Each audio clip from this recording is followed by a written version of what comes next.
Tapioca starch is often seen as something that is a deliverer of empty calories. And while it can be healthy if you're using it to make something, it can still sort of spike your blood sugar in certain ways. Another red flag is that this product contains things listed as flavors, mixed berry flavor, and strawberry flavor.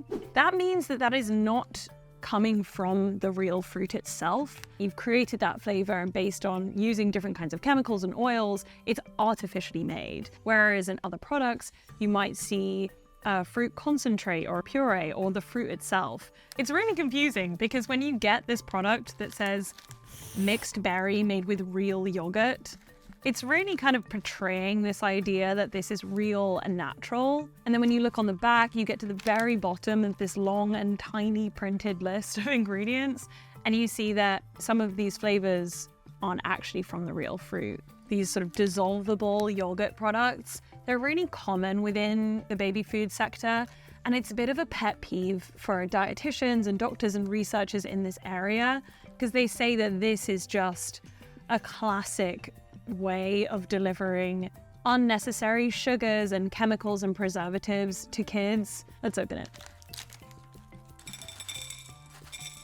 So holding this, I can really feel this kind of the milk powder and dried aspect of this. They feel really sort of dry and crispy. Let's give it a taste. Wow. Yeah, not very satisfying, I will say, but I am not 8 months old, so maybe it would hit different if I was a baby. Tasting this really helps me to understand what food researchers say when they talk about multi-phase processing. When you feel it, it feels crispy.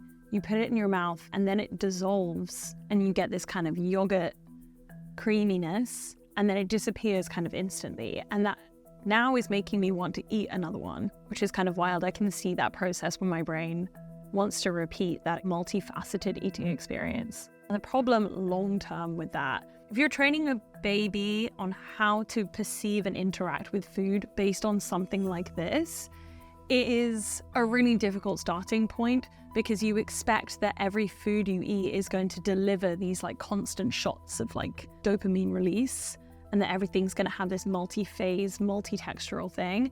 Then when you get to eating a whole food that is going to be delivering so many great nutrients, it might feel kind of like unexciting by comparison.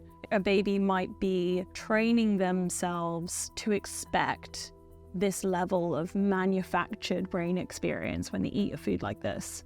We asked Happy Family for a comment about this snack product. They said it's made with yogurt cultures and fruit, and it's freeze-dried to melt in your mouth for a fun texture adventure.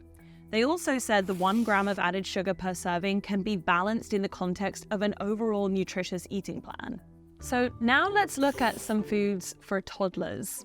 We're going to start with animal crackers for toddlers. They are cinnamon graham flavored, and they come in these really sweet animal shapes. On the front, it says that this is delivering 10% of your daily value of iron and vitamin E per serving. Sounds nice. Baked with whole grains. Also says non-GMO ingredients. Again, here we have love to learn animal shapes. This is something that you see a lot on baby food, where it's really marketing not just a nutritional value, but also a cognitive value that your baby might be using this food to learn and develop. It says it just contains goodness, no artificial sweeteners, flavors, or colors. Total sugars 2 grams, which includes 2 grams of added sugar.